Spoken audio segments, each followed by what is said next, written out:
कर्मण्येवाधिकारस्ते मा फलेषु कदाचन मा कर्मफलहेतुर्भो मा ते संगोऽस्तविकर्मणि।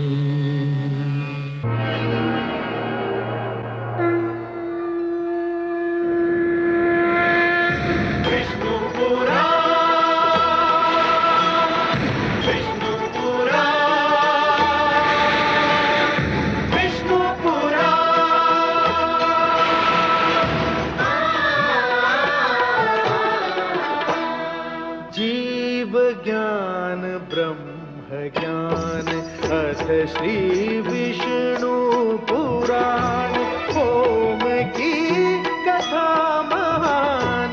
जय श्री विष्णु पुराण विष्णु पुराण विष्णु पुराण विष्णु पुराण। प्रगटे कब तीन लोक पृथ्वी जल वायु गगन प्रकृति कब ज्योत अगन। इस पुराण में है निहित जप तप और योग ध्यान। विष्णु पुराण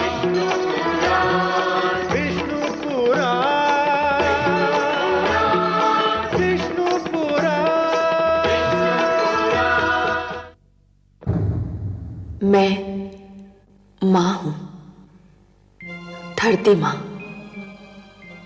ध्रुव मेरे श्रेष्ठ और प्रिय पुत्रों में से एक है, जिसने मानव समाज को यह संदेश दिया है कि भक्ति के बिना कर्म अधूरा है और कर्म के बिना भक्ति अधूरी है। कर्म में भक्ति का समावेश हो जाए तो भगवान विष्णु को अपने कृपा द्वार खोलते देर नहीं लगती। अटल विश्वास, दृढ़ संकल्प, अटूट निश्चय क्या नहीं कर सकता। ध्रुव के रूप में मुझे मानव शक्ति की पहली झलक देखने को मिली। कितना आश्चर्यजनक है यह सत्य कि एक छोटे से बालक ने भगवान विष्णु को धरती पर आने पर विवश कर दिया। मुझे अनुमान हुआ कि मानव चाहे तो क्या नहीं कर सकता, परंतु क्या भगवान का धरती पर आ जाना ही पर्याप्त है, या उनके धरती पर आने से जो प्रकाश फैलता है उसे अपने मन में समेट लेना भी आवश्यक है। लगता है कि ध्रुव को इतने पर भी संतोष नहीं है। उसे उसका घर, उसका स्थान मिल गया, वो कुछ और भी चाहता है।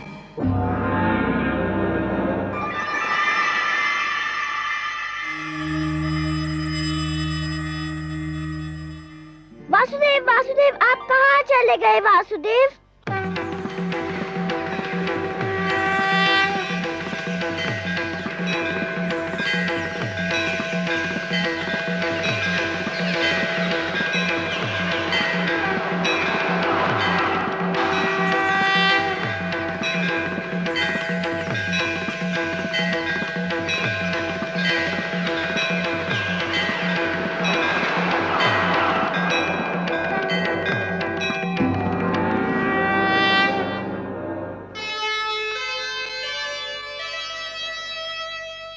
नन्हा सा ध्रुव हो गया,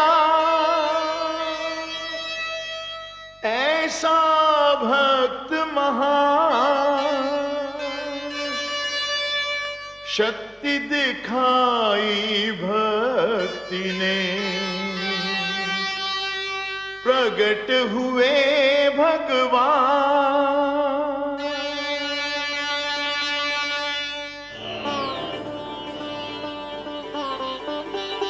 वासुदेव, मैं कहीं नहीं गया वत्स ध्रुव। तुम मुझे अपने सम्मुख देखना चाहते थे ना? तो लो, देखो, मैं तुम्हारे नेत्रों के सामने उपस्थित हूं। तुम विजयी हुए पुत्र।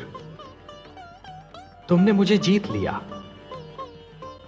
तुम्हारे जैसा तपस्वी न कभी हुआ है और न कभी होगा।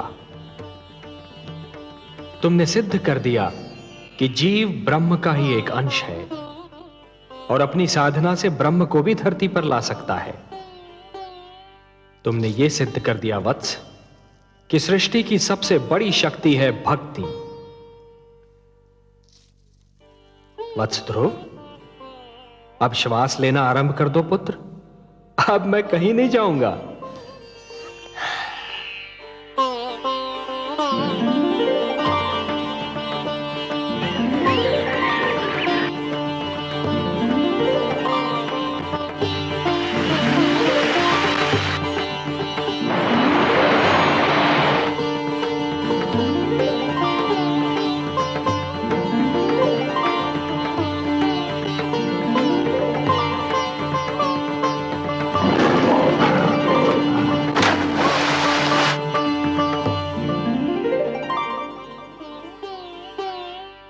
तुम मुझसे मिलना चाहते थे, मैंने तुम्हारी इच्छा पूर्ण कर दी।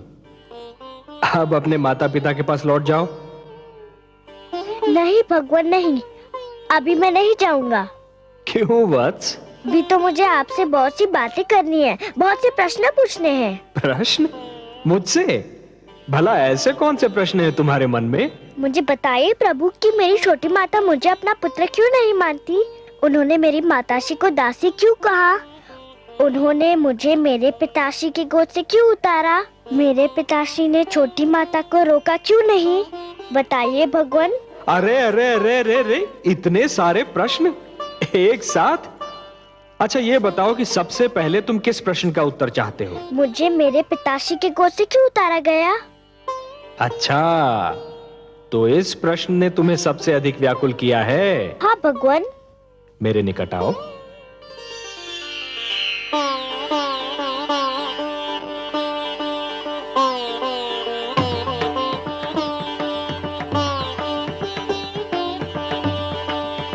और निकट आओ वत्स। आओ वत्स।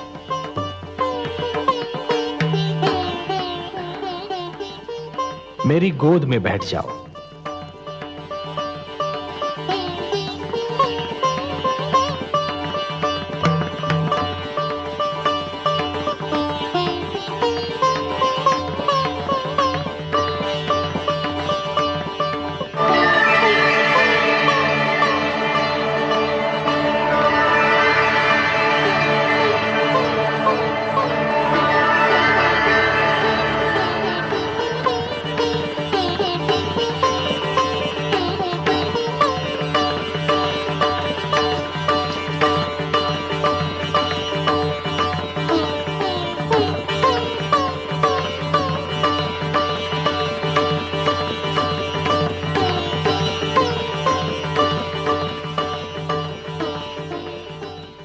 वत्स, अब और प्रश्न पूछने हैं मुझसे? कुछ नहीं पूछना प्रभु, अब कुछ नहीं पूछना। अब तो मुझे हर प्रश्न का उत्तर मिल गया है। मेरे चारों ओर ज्ञान का प्रकाश फैला हुआ है। मैं वहाँ हूँ जहाँ केवल मैं हूँ और आप है। अच्छा वासुदेव। ओम पूर्णमदः पूर्णमिदं पूर्णात् पूर्णमुदच्यते पूर्णस्य पूर्णमादाय पूर्णमेवावशिष्यते।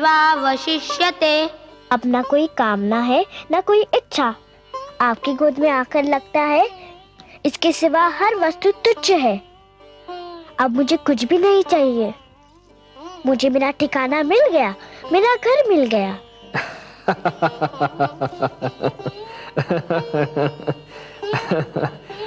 नहीं वत्स, मेरी गोद तुम्हारा ठिकाना नहीं, तुम्हारा घर नहीं।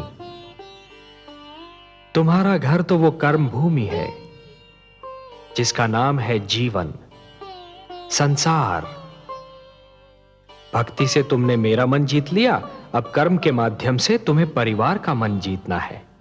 अपने परिवार की सेवा करके एक पुत्र धर्म को निभाना है। अपनी प्रजा को न्याय पर आधारित शासन देना है तुम्हें, कि फिर किसी बालक को अपने पिता की गोद से उतारा न जाए, मेरी खोज में यूं भटकना न पड़े। वत्स, जब तुम ये समस्त धर्म निभा लोगे ना, तो तुम्हें वो स्थान प्राप्त होगा जो संसार के रहते तुम्हारा नाम जीवित रखेगा।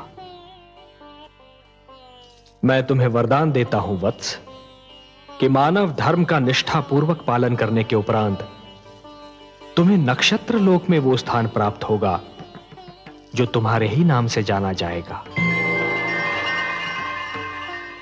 इस धरती के वासी उसे ध्रुव लोक कहकर पुकारेंगे, जहां तुम सदा जगमगाते रहोगे। यही तुम्हारे कर्म का फल होगा वत्स। वासुदेव, मुझे बताइए कि कर्म क्या है? कर्म पूजा है वत्स, कर्म यज्ञ है, कर्म जीवन है, जीवन का आदर्श है। और जीवन क्या है देव? जीवन एक सौभाग्य है पुत्र, एक वरदान है, मेरा दिया हुआ प्रसाद है, एक अवसर है, संसार की सेवा करने का अवसर, परिवार की सेवा करने का अवसर। परिवार क्या है? प्रभु, मुझे इसका ज्ञान दीजिए।